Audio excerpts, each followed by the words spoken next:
সময় যদি তোমরা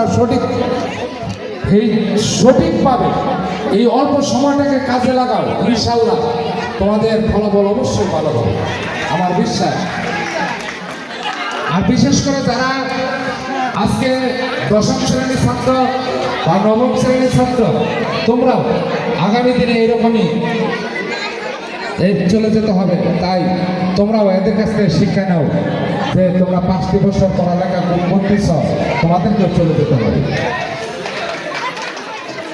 তো এ পর্যায়ে আমি বক্তব্য রাখার জন্য বিনীতভাবে আহ্বান জানাচ্ছি অত্র বিদ্যালয়ের